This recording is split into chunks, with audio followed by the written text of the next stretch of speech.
Evangelho de Mateus, capítulo 17, versos 24 a 27, onde lemos assim, irmãos. Tendo ele chegado a Cafarnaum, dirigiram-se a Pedro os que cobravam o imposto das 2 dracmas e perguntaram: não paga o vosso mestre as 2 dracmas? Sim, respondeu ele. Ao entrar Pedro em casa, Jesus se lhe antecipou, dizendo: Simão, que te parece? De quem cobram os reis da terra impostos ou tributos? Dos seus filhos ou dos estranhos? Respondendo Pedro: dos estranhos. Jesus lhe disse: logo, estão isentos os filhos. Mas para que não os escandalizemos, vai ao mar, lança o anzol, e o primeiro peixe que fisgar, tira-o. E abrindo-lhe a boca, acharás um estáter. Toma-o, entrega-lhes por mim, e entrega-lhes por mim e por ti. Meus irmãos, pagar impostos, tributos, taxas e contribuições não é uma das obrigações que a maioria de nós considera das mais agradáveis.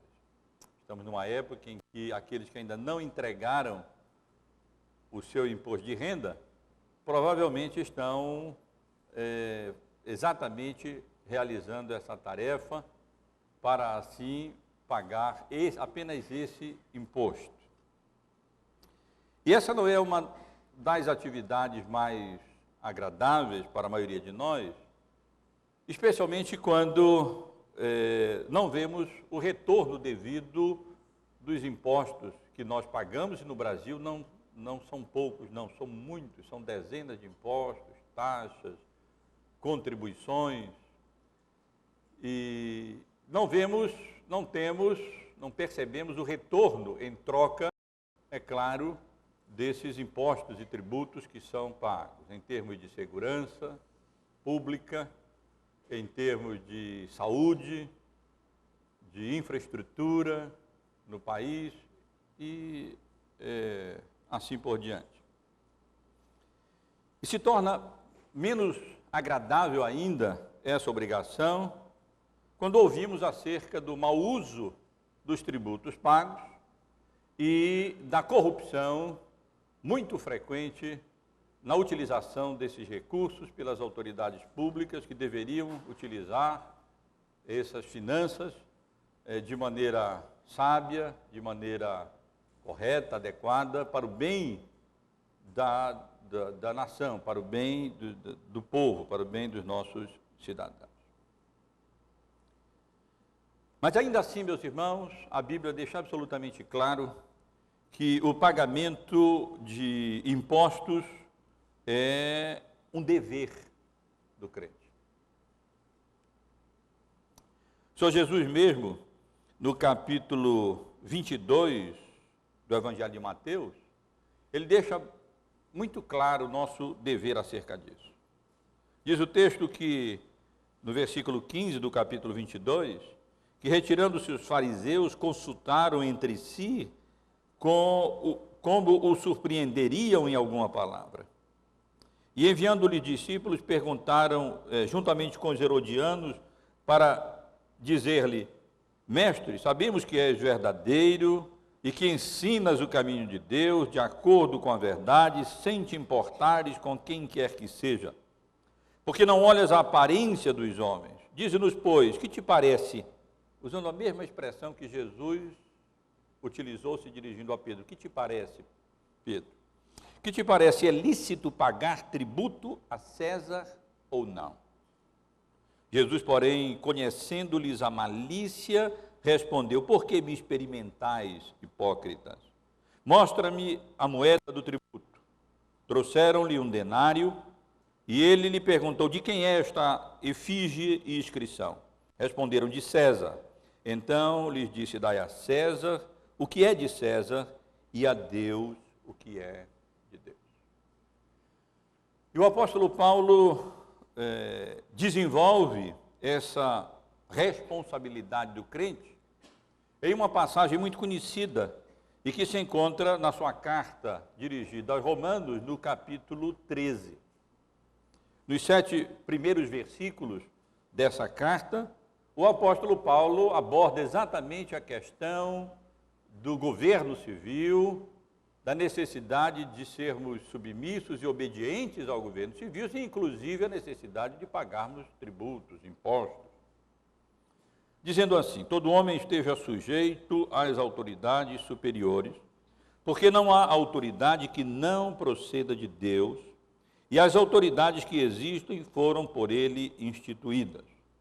De modo que aquele que se opõe à autoridade resiste à ordenação de Deus, e os que resistem trarão sobre si mesmos condenação. Porque os magistrados não são para temor quando se faz o bem, e sim quando se faz o mal. Queres tu não temer a autoridade, faz o bem e terás louvor dela, visto que a autoridade é ministro de Deus para teu bem. Entretanto, se fizeres o mal, teme, porque não é sem motivo que ela traz a espada, pois é ministro de Deus vingador para castigar o que pratica o mal. É necessário que lhe estejais sujeitos, não somente por causa do temor da punição, mas por dever, mas também por dever de consciência. Por esse motivo também pagais tributos, porque sois ministros de Deus, atendendo constantemente a este serviço. E ele então conclui essa sessão dizendo: pagai a todos o que lhes é devido. A quem tributo, tributo. A quem imposto, imposto. A quem respeito, respeito. E a quem honra, honra.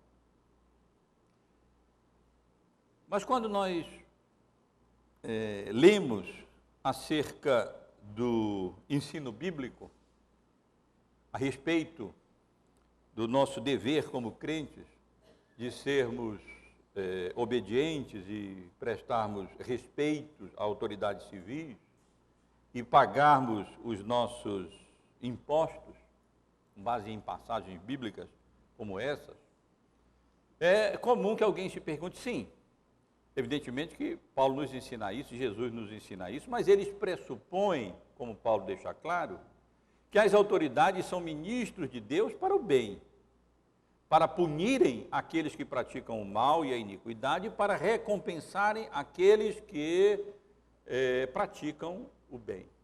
Mas, na realidade, nós sabemos que isso nem sempre acontece. Por causa da iniquidade, das transgressões, por causa do pecado, não é tão incomum que haja governos que, ao invés de promoverem o bem, acabam recompensando o mal. E agem de maneira injusta, de maneira iníqua, de maneira ímpia, de maneira corrupta. E aí? Mesmo a esses governos, nós devemos submissão e devemos arcar com as nossas responsabilidades e pagar tributos, mesmo sabendo que esses tributos serão muitas vezes mal utilizados. Duas coisas, irmãos. Primeiro, é bom lembrar que quando o Senhor Jesus proferiu esses ensinos, e o apóstolo Paulo também ensinou, eles não estavam debaixo de governos dos melhores, pelo contrário. Eles se encontravam debaixo de governos ditadores, que faziam certamente muito mau uso dos tributos e dos impostos recebidos, mas ainda assim, eles recomendaram que nós, como crentes em Cristo, devemos cumprir as nossas obrigações como cidadãos deste mundo também, e assim pagarmos os nossos tributos. E a segunda observação inicial que eu gostaria de fazer é que, quase que por pior que seja o governo, é melhor do que o não governo. Por isso as autoridades são ministros de Deus, porque pior do que governos corruptos é não termos governos nenhum. E aí então se estabelece o caos, como por exemplo aconteceu mesmo no povo de Israel, na época dos juízes, quando não havia rei sobre Israel e cada um fazia o que lhes parecia melhor e o resultado, a consequência, era um caos absoluto no meio do povo.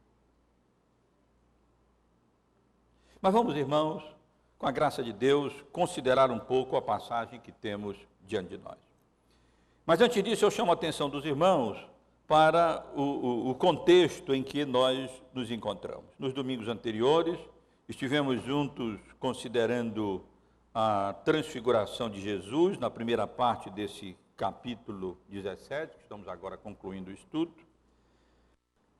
Vimos depois a questão colocada pelos discípulos que presenciaram a transfiguração de Jesus com relação ao significado da vinda de Elias e a explicação de Jesus que isso se deu de forma figurada quando João Batista veio no espírito e poder de Elias como precursor do Messias. E no domingo passado consideramos juntos aquele episódio envolvendo a cura de um jovem epilético, mudo e endemoninhado. Aquilo que os discípulos de Jesus não puderam fazer, o Senhor Jesus realizou. E vimos também o anúncio que o Senhor Jesus fez, mais um anúncio que ele fez, da iminência da sua morte e da sua ressurreição. No versículo 22 e 23, logo anteriores à passagem que lemos, nós lemos que reunidos eles na Galiléia, disse-lhe Jesus, o Filho do Homem está para ser entregue nas mãos dos homens, e estes o matarão, mas ao terceiro dia ressuscitará. E então os discípulos se entristeceram grandemente, porque eles na verdade não compreendiam, não entendiam realmente o significado dessa profecia, dessa previsão antecipada de Jesus acerca dos seus sofrimentos, do seu padecimento, da sua morte expiatória na cruz e da sua gloriosa ressurreição para a salvação dos eleitos de Deus, para aqueles a quem o Pai confiou para que ele os redimisse. Então eles se entristeceram bastante. E hoje, meus irmãos, temos diante de nós essa passagem interessante para considerar. Não uma passagem bíblica que não seja útil e que não contribua para a nossa instrução e a nossa edificação.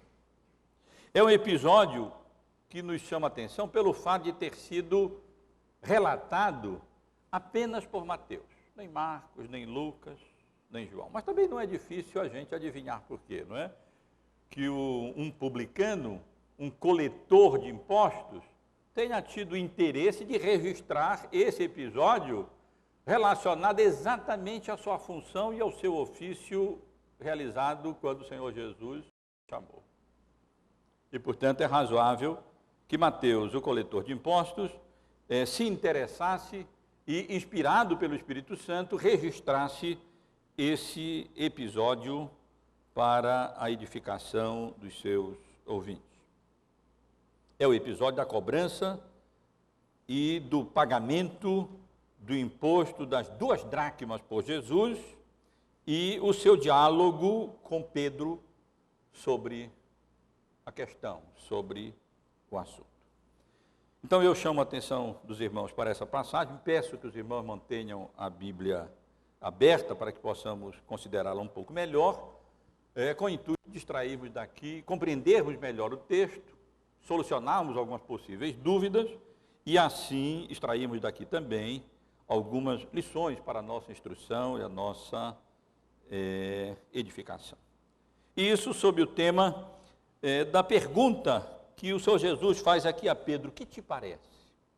Talvez os irmãos pudessem se fazer essa pergunta hoje à noite. O que nos parece? O que parece aos irmãos com relação ao dever, à obrigação de Jesus naquela circunstância, naquela situação, e o que parece aos irmãos ser a nossa responsabilidade, o nosso dever, a nossa obrigação também com relação a essa questão. Então vamos considerar, irmãos, essa passagem. esse ensino de Jesus sobre o pagamento de impostos. E sugiro que o texto pode ser considerado de forma adequada, dividindo da seguinte maneira. Observem, no versículo 24 nós temos a cobrança, em outras palavras, mas é uma cobrança. Os versículos 25 e 26, um princípio estabelecido por Jesus com relação a este assunto. E no versículo 27, a decisão que o Senhor Jesus toma, não obstante o princípio estabelecido por ele nos versículos anteriores. Com relação à cobrança, no versículo 24, chama a atenção dos irmãos para a ocasião, para o imposto e para a pergunta que nós encontramos aqui. A ocasião em que isso aconteceu foi quando o Senhor Jesus e os seus apóstolos estavam retornando a Cafarnaum. Os irmãos sabem que Cafarnaum era a cidade onde Pedro tinha a sua residência, onde Jesus estava morando por algum tempo e realizando o seu ministério, antes de sair e passar algum tempo fora. Consideramos aqui vários episódios que aconteceram fora da Galileia e fora especificamente de Cafarnaum. A cura uma cura que aconteceu em Tiro da região de Tiro e Sidom, de uma mulher enferma, aquele segundo milagre da multiplicação dos pães, que aconteceu na região de Decápolis, e depois outros acontecimentos que ocorreram na cidade de Cesareia de Filipe, que nós já tivemos a oportunidade de considerar. Isso significa que Jesus estava ausente há algum tempo de Cafarnaum, seus discípulos também, eles aqui retornam. É possível que os demais discípulos tivessem se dirigidos para outras casas ali, para se hospedarem, e o Senhor Jesus apenas estivesse com Pedro na ocasião, se dirigindo para se hospedar, como era seu costume, na sua casa lá na cidade de Cafarnaum. E como eles estavam ausentes, então os cobradores de tributo logo apareceram, né? Eles surgem com facilidade. E logo, por alguma razão, talvez exatamente por essa ausência, eles não tivessem tido ainda a oportunidade de realizar essa cobrança, e eles não tivessem tido ainda a oportunidade de realizar o pagamento, eles então logo apareceram e se dirigiram a Pedro. Não sabemos exatamente por que se dirigiram a Pedro, o texto não diz, podemos apenas conjecturar, mas não adiantará muita coisa. E então,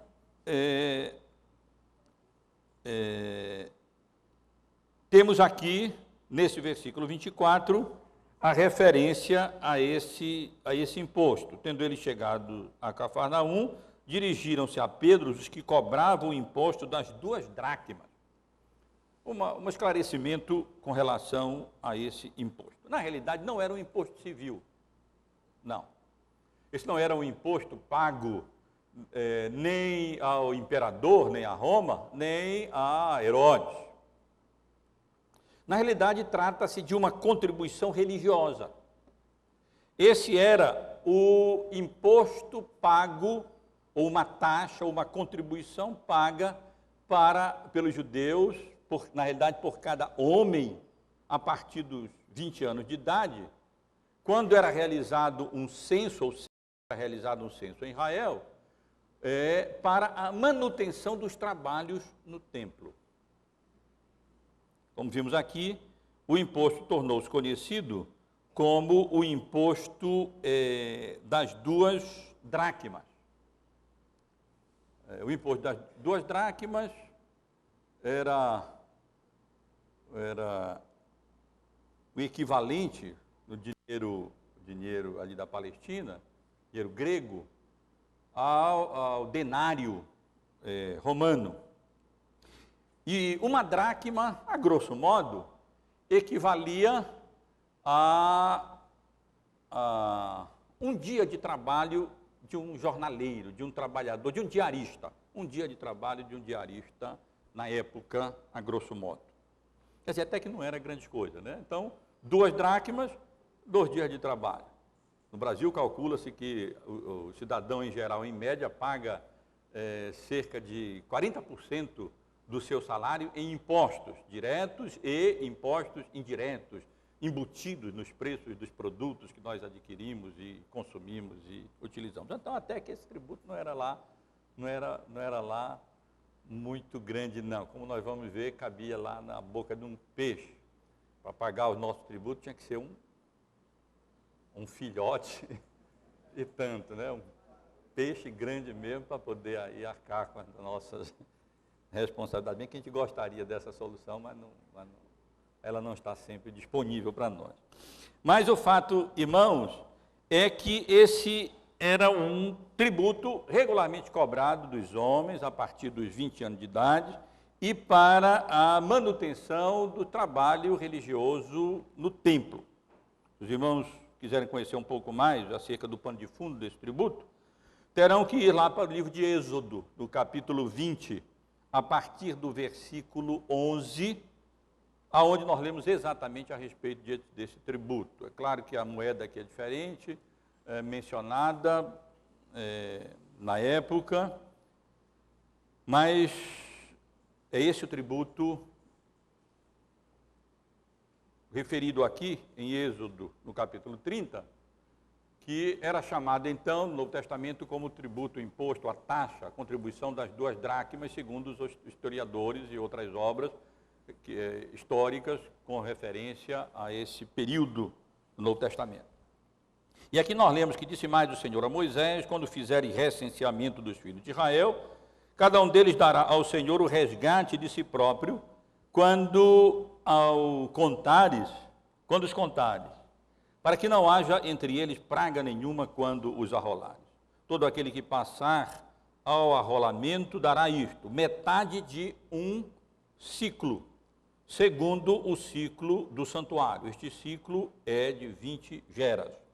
A metade de um ciclo é a oferta ao Senhor.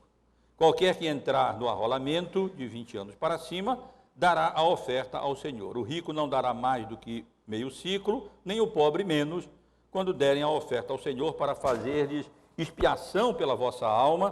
Tomarás o Senhor o dinheiro das expiações dos filhos de Israel e o darás ao serviço da tenda da congregação, e será para memória aos filhos de Israel diante do Senhor, para fazer de expiação pela vossa alma. A realidade é que a manutenção do templo, dos serviços realizados no templo, dos sacerdotes e assim por diante, requeria um valor considerável. E então, ali eles estavam exatamente para oferecerem sacrifícios, realizarem esses trabalhos em prol do povo de Israel, da alma do povo de Israel, com vistas à expiação do povo de Israel, através da oferta de sacrifícios. E eles então, e o povo de Israel então, os homens a partir de 20 anos de idade, deveriam arcar, na realidade, com esse tributo. Era de meio ciclo, como nós lemos aqui.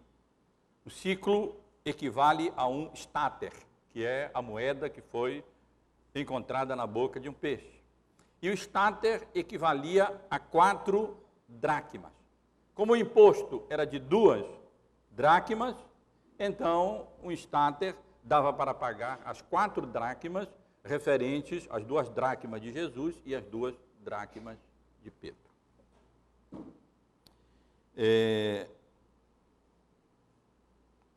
Esse, portanto, meus irmãos, era a contribuição. A rigor, como eu disse, não um imposto civil, mas uma taxa religiosa. Não exatamente como o nosso dízimo, evidentemente que não existe uma correspondência, nós não estamos mais numa teocracia, onde o governo e aí o Estado e a igreja se confundiam, então haviam aquelas taxas para manutenção do templo. Talvez mais próximo do que isso haja alguma coisa na Inglaterra com relação à manutenção estatal da igreja anglicana. Não é difícil, tivesse ali uma taxa, ou tenha, não sei, para a manutenção de trabalhos religiosos. Então, alguma coisa assim nós poderíamos comparar. Então, essa ocasião, esse é o imposto, e aqui nós temos a pergunta feita pelos cobradores dessa taxa a Pedro, no final do versículo 24. Não paga o vosso mestre as 2 dracmas? Por alguma razão, essas pessoas ligadas ao templo e à liderança religiosa de Israel, que, como nós sabemos, não reconhecia em Jesus o Messias, pelo contrário, se opunha sempre a eles, tinha a suspeita de que Jesus, que contradizia algumas crenças e alguns pensamentos tidos como líquidos e certos no meio judaico, que ele iria cumprir essa obrigação, essa responsabilidade. E eles tinham alguma razão para isso. Na realidade, no povo de Israel, nem todo mundo pagava essa taxa, não. Alguns consideravam que ela deveria ser cobrada apenas uma vez na vida, quando se realizasse o censo. E a pagavam apenas uma vez. Outros a pagavam pagavam todo ano. Bom, com certeza a posição daqueles que estão na liderança é que fosse todo ano, né? Para receber sempre mais impostos e mais tributos. Nunca tem fim. A sede daqueles que arrecadam impostos e tributos nunca acaba. E taxas. E outros ainda, como os saduceus, eles, vários deles, ou muitos deles em geral, eles se recusavam ao pagamento dessa contribuição religiosa. Então, eles não sabiam se Jesus iria, de fato, pagar a taxa ou não. Isso, meus irmãos, sobre a cobrança que nós encontramos aqui no versículo 24. Agora, observemos os versos seguintes, os versos 25 e 26, o princípio que o Senhor Jesus estabelece com relação a essa questão. E aqui eu chamo a atenção dos irmãos para a resposta de Pedro aos coletores, para a pergunta de Jesus a Pedro, para a resposta de Pedro e para a conclusão de Jesus. A resposta de Pedro é, como dizem os mais novos, os meninos, na lata, né? Quando ele vai aprendendo com os filhos. Quando os coletores de impostos perguntam a Pedro se Jesus pagaria as taxas, Pedro categoricamente respondeu que sim, que ele pagaria. Sim, respondeu ele. Não consultou Jesus, não perguntou, mas ele respondeu que sim. É provável que Pedro tenha respondido por isso, primeiro porque o Senhor Jesus mesmo já havia ensinado que ele não tinha vindo para abolir a lei, mas para cumprir a lei. Ele era o Filho de Deus, mas ele tinha vindo a esse mundo como homem, assumiu a nossa natureza humana, nasceu sob a lei, nascido de mulher e, portanto, deveria cumprir toda a lei e ser obediente até a morte e morte de cruz. E provavelmente Pedro já havia visto o Senhor Jesus quitando esse imposto outras vezes, essa taxa outras vezes, outros impostos outras vezes. Ele sabia que ele era um pagador de tributos, fiel, e, portanto, ele responde logo aos coletores, categoricamente, que sim, o Senhor Jesus pagaria os seus impostos, eles estavam viajando, e certamente isso logo seria realizado.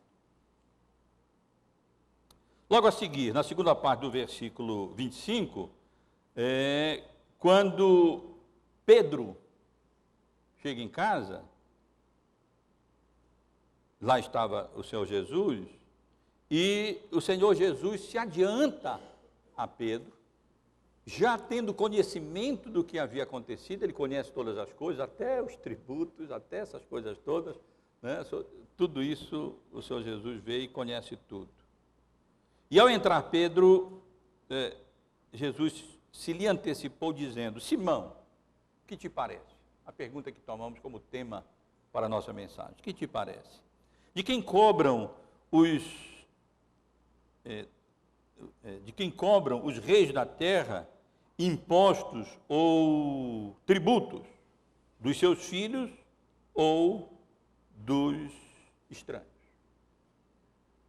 A pergunta de Jesus aqui é no seguinte sentido: Pedro, os reis da terra, aqueles que cobram impostos, que cobram tributos, Jesus toma um fato real, um fato da história, para ilustrar essa questão. E ele então pergunta, os reis, eles cobram impostos dos súditos em geral, ou eles cobram dos seus filhos? E então, Pedro dá a resposta correta, ou seja, os imperadores, os reis, não cobram dos seus próprios filhos, os seus próprios filhos vivem dos palácios reais, eles usufruem desses benefícios, né? Os reis, geralmente, eles não pagam impostos, eles recebem os impostos para a manutenção da casa real e dos seus filhos que ali vivem também, e assim por diante. Então, naturalmente, normalmente, os reis não cobram tributo dos próprios filhos. Pelo contrário, os filhos usufruem desses tributos que são pagos pelas outras pessoas à casa real, ou aos reis, aos príncipes, como o Senhor Jesus diz aqui, os reis da terra. Pedro responde de forma correta, dizendo dos estranhos, dos outros, e não dos filhos. E então, o Senhor Jesus chega à conclusão devida. Qual é a conclusão? Logo, então, estão isentos os filhos. O que é que o Senhor Jesus quer dizer com isso? Ele quer dizer que ele, que era maior do que o templo, que era o Senhor do templo, que era filho de Deus, que habitava na casa de Deus, vamos dizer assim, ele era, portanto, nessa condição, estava nessa condição, isento do pagamento desses tributos. Não tinha cabimento que o Criador dos céus e da terra, o Senhor do universo, o Rei dos reis e o Senhor dos senhores, o Filho do Rei eterno, fosse pagar tributo para a manutenção da sua própria casa. Isso, na realidade, não aconteceria, não teria sentido à luz da prática na época, como o Senhor Jesus ilustra aqui. Portanto, a rigor, na condição de filho de Deus, ele estaria isento do pagamento de uma taxa que era destinada para a manutenção da casa de Deus, da sua casa, do templo. E, na realidade, indiretamente, até Pedro estaria isento, porque, por adoção, como cidadão ali do reino e como filho de Deus também, a rigor até ele estaria isento. Mas, meus irmãos, aí chegamos no versículo 27. A decisão de Jesus. E a decisão que ele toma é contrária ao princípio, à verdade, que ele mesmo chama atenção. A rigor, ele não precisaria, como filho de Deus, filho do rei, pagar esse tributo. Mas a sua decisão, no versículo 27, é outra. Aqui temos primeiro a razão para a sua decisão, a ordem e o pagamento.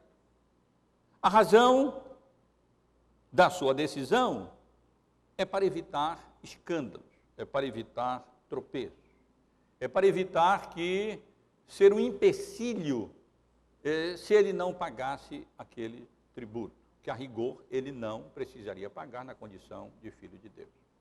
O que as pessoas iriam dizer? O que os coletores iriam dizer? Que ele era um desses que se esquivava de pagamento de tributo, que ele não valorizava o templo, a casa de Deus, e isso então poderia servir de empecilho para a proclamação do Evangelho, a promoção do reino de Deus e para que outros reconhecessem que ele era o Messias, o Salvador. Nós sabemos, a partir do ensino bíblico, que o crente deve agir assim, o crente deve evitar escândalos e tropeços. Algumas coisas nós temos direito dentro da nossa liberdade cristã, mas às vezes é melhor não usar não lançar mão do direito que nós temos, a fim de não escandalizar a terceiros. Paulo trata dessa questão, escrevendo aos Coríntios, escrevendo aos Romanos, com questões relacionadas à alimentação e outras questões cerimoniais, às quais ele preferia se submeter a escandalizar, embora não fosse necessário, tivesse a liberdade para não fazer, apenas para não escandalizar outras pessoas. Então, exatamente para evitar escândalos, para não servir de pedra de tropeços para outro, é que Jesus toma a sua decisão. E ele então dá uma ordem a Pedro. E a ordem é que Pedro fosse ao mar. Pedro sabia muito bem, entendia dessas coisas, era um pescador. Lançasse não uma rede, mas apenas um anzol. E o primeiro peixe que fisgasse o anzol, ele deveria retirá-lo da água, abrir a sua boca, e ali ele encontraria um estáter, ou seja, a moeda equivalente a 4 dracmas, exatamente o suficiente para pagar a taxa das 2 dracmas de Jesus e de Pedro. É evidente que Jesus vivia numa situação geralmente de pobreza, vivia de auxílio, de contribuição, ele não tinha em si mesmo aonde reclinar a cabeça, tinha alguns recursos apenas para a manutenção e alimentação, e então, dessa maneira, através de uma provisão sobrenatural, ele provê o recurso necessário para o pagamento daquela taxa, daquela contribuição religiosa. Alguns estudiosos que não levam lá tão a sério a palavra de Deus, eles sugerem que aqui nós temos um mito, uma dessas histórias tipo Saci Pererê, Boto não sei de quê, essas coisas todas, mas que isso aqui não pode ser levado na realidade a sério, isso aqui não é realidade, coisa nenhuma, isso aqui não passa de uma tradição primitiva, de um mito religioso, uma coisa dessa não poderia jamais ter acontecido. Outros entendem que essa passagem deve ser compreendida de maneira figurada. Jesus estava aqui apenas dizendo que um dia de trabalho, pescaria ou fosse como fosse, é o suficiente, é a recomendação bíblica para que possamos então ganhar os recursos necessários e assim termos como pagar os nossos tributos. Era como se Jesus estivesse dizendo: Pedro, vá pescar, pesca o suficiente, venda o suficiente, aí então extraia o recurso necessário para que a gente possa pagar os nossos tributos. Evidentemente que esse tipo de interpretação não faz justiça ao texto. O texto não diz absolutamente nada disso. Aqui nós temos mesmo a manifestação da onisciência de Cristo, da onipotência do Senhor Jesus, do seu poder sobrenatural. Ele rege todas as coisas e, portanto, ele não apenas sabia que aquele peixe específico tinha naturalmente engolido uma moeda brilhante, o que é natural, os peixes fazem isso mesmo, né? Por isso eles são pegos pelo anzol, por uma isca que os atrai, que brilha, alguma coisa assim. Ou então o próprio Senhor Jesus pode ter providenciado que isso acontecesse, enfim, ele estava exatamente no controle de todas as coisas.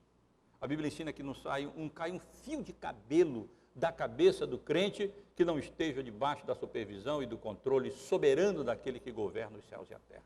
Não cai um passarinho dos céus, a não ser com a autoridade daquele que controla os passarinhos e controla a criação e controla, de fato, os peixes do mar e a nossa vida. Então, o que aconteceu foi exatamente isso. E, finalmente, o versículo 27 menciona o pagamento, né? Toma-o e entrega-lhe por mim e por ti. É interessante, irmãos, que o texto não diz o que aconteceu. Aqui nós só temos a ordem de Jesus, mas está absolutamente implícito que aconteceu exatamente aquilo que o Senhor Jesus havia ordenado. E aqui é bom chamar a atenção para a obediência de Pedro. Pedro, é preciso confiança, não é? E fé em Cristo para sair dali, lançar o anzol no mar, para pegar o primeiro peixe, abrir a boca do peixe e pegar o estáter lá e pagar o tributo. Alguns poderiam manear a cabeça e, espera aí, é melhor eu lançar a rede, pegar aí mais peixes, vender os peixes, conseguir esse dinheiro, porque achar um estáter no primeiro peixe pescado com anzol, aí também poderia ser demais. Mas está implícito aqui que Pedro fez exatamente aquilo que o Senhor Jesus ordenou. Está implícito aqui também o cumprimento daquilo que o Senhor Jesus havia declarado, ou seja, Pedro certamente foi em obediência a Jesus, lançou o anzol, pegou um peixe lá, dentro da boca do peixe havia o estáter, e então ele foi e realizou o pagamento da taxa para a manutenção do templo àqueles que eram os cobradores dessa taxa, quitando assim, pela misericórdia e graça de Cristo, não apenas o débito de Jesus desse imposto, mas o seu próprio débito pela graça e pela misericórdia do Senhor. Meus irmãos, é um episódio interessante, iluminador, e daqui eu quero extrair e ressaltar algumas lições para nós. A primeira lição é que o texto claramente ensina que, apesar de ser cidadão do reino de Deus, o crente deve pagar os seus impostos, o crente deve cumprir as suas obrigações temporais e as suas obrigações religiosas também, civis e religiosas também. Se Jesus fez isso, o dono da casa, o filho do Rei Eterno, nós também não deveríamos fazer igualmente, com peixe ou sem peixe? Não é nossa obrigação e a nossa responsabilidade?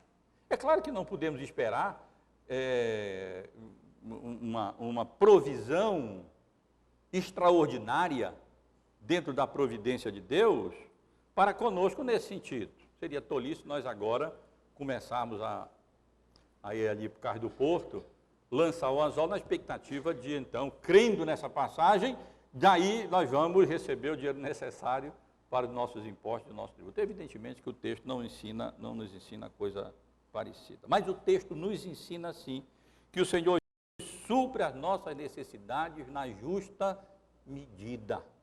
Na justa medida.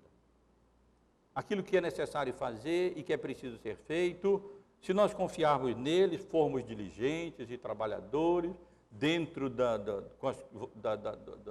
com os dons e as habilitações que Ele nos concede, Ele nos dará o suficiente para cumprirmos as nossas obrigações civis e religiosas, e assim quitarmos as nossas dívidas e pagarmos os nossos impostos e tributos. E muito mais ainda no que diz respeito a manutenção do culto e a promoção do reino de Deus. Escrevendo aos Coríntios, na sua segunda carta, Paulo diz: isto afirma: aquele que semeia pouco, pouco também ceifará, e o que semeia com fartura, com abundância também ceifará. Cada um contribua segundo tiver proposto no coração, não com tristeza ou por necessidade, porque Deus ama quem dá com alegria.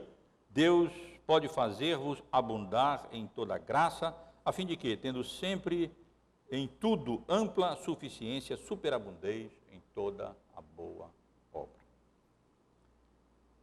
A segunda lição, irmãos, é que o crente deve, de toda maneira, procurar evitar tornar-se escândalo ou pedra de tropeço para outras pessoas. Ainda que, se necessário, para isso ele precise, na linguagem de Paulo, sofrer o dano. Ou seja, ele venha a ser prejudicado, ou ele tenha prejuízo.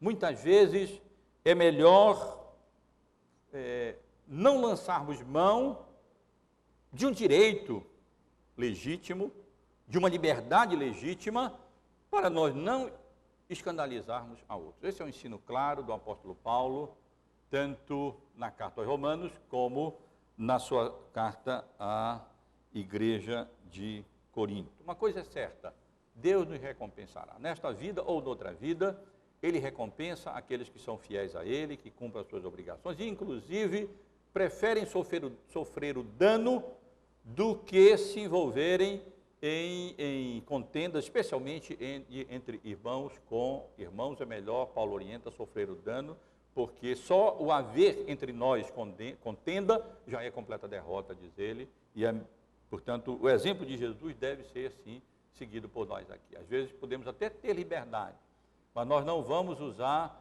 dessa liberdade se isso vier a causar escândalo para irmãos e irmãs, e inclusive para aqueles que estão lá fora.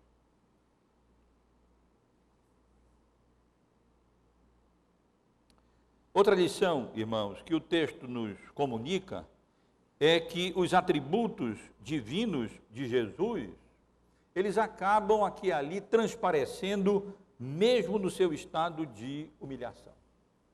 Então Jesus veio a primeira vez em estado de humilhação, a sua glória estava como que eclipsada. Na transfiguração, um pouco antes, é como se ele tivesse retirado o véu e os seus apóstolos tiveram um vislumbre da sua glória, quando seu rosto foi transfigurado e brilhava, na verdade, como a luz do sol. E traspassava, inclusive, as suas vestes, que se tornaram brancas como a luz. Mas o Senhor Jesus, na realidade, mesmo no seu estado de humilhação, aqui e ali nós podemos ver algo dos seus atributos divinos sendo manifestados. Ele é não apenas o autor da nossa salvação, o nosso Redentor. A Bíblia ensina que ele é também o agente da criação e da providência de Deus. Tudo o que foi criado por intermédio de Jesus. E a própria manutenção do universo e de todas as coisas que existem por Deus é realizada por meio do Verbo, que fez carne e habitou entre nós, por meio do seu Filho. E é por isso que aqui vemos a onisciência do Senhor Jesus, a onipotência do Senhor Jesus, sendo claramente manifestada. Quando Pedro chegou, ele já sabia de tudo. Ele conhecia todas as coisas. Ele conhecia até o coração dos homens, os planos dos homens. E não apenas conhecia, mas como na sua soberana providência, providenciou todas as coisas para que então, naquele lugar, naquele momento, naquele anzol, naquele peixe, estivesse aquela moeda suficiente para suprir as necessidades dele e de Pedro. E meus irmãos, exatamente isso que a Bíblia ensina. Na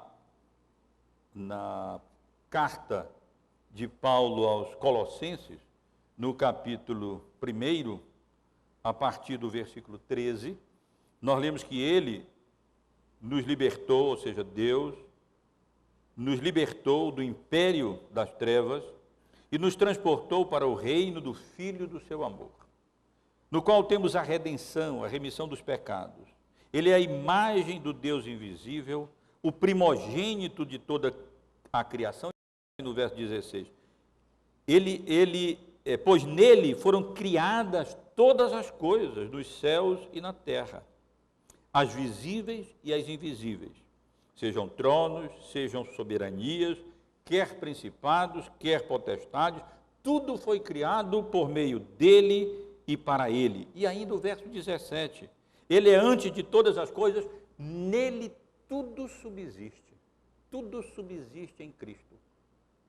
Ele é não apenas o nosso Redentor, o agente da criação, o autor da nossa redenção, mas ele é o agente da criação, por meio dele todas as coisas foram feitas, e em Cristo todas as coisas existem, todas as coisas têm a sua subsistência, a sua manutenção, a sua providência. Ele é o agente também da obra da providência. Todas as coisas que Deus faz na criação, faz por meio do Filho. Isso não se trata apenas de uma passagem isolada. Na carta aos Hebreus, logo no início, no primeiro capítulo, nos primeiros versículos, nós aprendemos exatamente isso. Havendo Deus outrora falado muitas vezes e de muitas maneiras aos pais, pelos profetas, nesses últimos dias nos falou pelo Filho, a quem constituiu herdeiro de todas as coisas, pelo qual também fez o universo. Ele é o resplendor da glória e a expressão exata do seu ser, sustentando todas as coisas pela palavra do seu poder. O Senhor Jesus é o agente da criação. Por meio dele o universo foi feito. E por meio dele o universo é sustentado. A criação é mantida. E, portanto, não é de estranhar que não caia um cabelo da nossa cabeça sem a sua autorização. Que não caia um passarinho do céu sem o seu consentimento. E que o peixe esteja no lugar certo, com a moeda na boca certa, na hora certa, e abocane o anzol adequado, para que naquele momento uma necessidade dele e dos seus, no caso de Pedro, seja graciosamente suprida, porque ele é o governador do universo, ele é o rei dos reis, ele é o senhor dos senhores, ele tem a nossa vida nas suas mãos, ele controla todas as coisas que nos acontecem, e ele soberanamente provê todas as coisas, de tal maneira que todas as coisas contribuem para o bem daqueles que amam a Deus e são chamados segundo o seu propósito. Irmãos, que confortador é nós sabermos disso. Que até os peixes do mar estão a serviço de Cristo e a serviço da igreja. Que todas as coisas estão nas suas mãos e que ele as utiliza de maneira regular, seguindo as leis naturais pelas quais ele normalmente governa o universo, mas também de forma inusitada, de forma extraordinária para o bem da sua igreja e para o bem do seu povo. Que bênção, irmãos, nós sabemos disso. Mas o texto nos ensina mais ainda, ensina a gloriosa liberdade do Filho de Deus e a sua graciosa disposição para se submeter, vejam só, aos tributos por amor de nós. E não precisava fazer isso. Como o Filho de Deus, ele tem toda a autoridade sobre o céu, sobre a terra, como vimos, como agente da criação, da providência, ele não precisava se humilhar a esse ponto, vir a esse mundo, assumir a nossa natureza humana, ser obediente à lei integralmente, inclusive a esses detalhes que dizem respeito ao pagamento de taxas e de tributos para a manutenção de um templo que na realidade estava passando, era próprio para o Antigo Testamento e já não existiria mais, importa adorar a Deus em espírito e em verdade, não em Jerusalém ou em Gerazim, como respondeu Jesus à mulher samaritana. Mas graciosamente o Senhor Jesus não usou da sua liberdade, se submeteu àquele tributo e fez isso não apenas por ele, mas para as outras pessoas, para que não se escandalizassem e mais ainda, pagou de Pedro, não é? O tributo de Pedro ali de forma tão graciosa. Irmãos, penso que esse texto ilustra também a graciosa redenção ou quitação que Jesus realizou para nós, entregando-se à morte de cruz para o pagamento do nosso débito. Nós devíamos não apenas a taxa do templo, que era paga para que os sacerdotes realizassem aqueles serviços de sacrifício para a expiação do povo de Israel. E nós sabemos que Jesus é esse sumo sacerdote, tipificado no ofício daquele sacerdote no Antigo Testamento, e que veio a esse mundo e ofereceu não um cordeiro qualquer, mas ofereceu-se a si próprio, o Cordeiro de Deus, para pagar não as suas faltas ou os seus pecados, mas para pagar as nossas iniquidades e o nosso pecado. Eu não creio que seja à toa que essa passagem bíblica se encontre logo após os versículos 22 e 23, onde o Senhor Jesus ressalta a necessidade de ser morto para expiar a nossa culpa e ressuscitar dos mortos para a nossa redenção e para a nossa salvação. Esse pagamento da taxa, de maneira graciosa, pelo Senhor Jesus, esse débito de Pedro, ele provavelmente ilustra também a sua graça e misericórdia em sendo santo como era, e sem precisar vir a esse mundo e morrer na cruz, e pagar não apenas um ciclo ou 4 denários para pagar uma taxa do templo, mas para pagar a culpa das nossas iniquidades e dos nossos pecados, carregando sobre si a culpa dos nossos pecados. Há um versículo na segunda carta de Paulo aos Coríntios, no capítulo 5, é o último versículo do capítulo 5, preciosíssima, que vale a pena nós memorizarmos e guardarmos no nosso coração. Aquele que não conheceu o pecado, aquele que não precisava, Deus o fez pecado por nós, para que nele fôssemos feitos justiça de Deus. Aquele que não pecou, aquele que não precisava, ele carregou sobre si os nossos pecados e pagou o nosso débito, quitou a nossa dívida, não apenas com 2 denários, para que cerimonialmente fossem oferecidos sacrifícios para a nossa expiação. Essa era a taxa da expiação lá no Antigo Testamento, para que os sacerdotes realizassem aquelas tarefas, aqueles trabalhos com vistas à purificação cerimonial e expiação cerimonial do povo de Israel. Mas Jesus veio e realizou isso por nós, se oferecendo a si próprio como Cordeiro de Deus, aquele que não conheceu o pecado, ele o fez pecado por nós, para que nele fôssemos feitos justiça de Deus. Eu quero concluir, meus irmãos, apenas ressaltando aquilo que, em geral, é a lição fundamental desse texto. A lição de fé, ou seja qual for a nossa necessidade, o Senhor Jesus tanto quer como pode supri-la de maneira graciosa em nosso favor, ainda que para isso ele não use da liberdade que tem, de tal maneira que a gente tenha suprida as nossas necessidades aqui nessa vida. É claro que isso não é lição de teologia de prosperidade ou coisa parecida, mas a igreja é povo de Deus, é menina dos seus olhos, e temos em Cristo Jesus o nosso supridor, aquele que é Senhor da providência e que dirige todas as coisas e controla todas as coisas e supre cabalmente as nossas necessidades, sejam em termos de enfermidades ou de impostos, necessidades financeiras ou outras quaisquer que sejam, na justa medida. Vejam que Pedro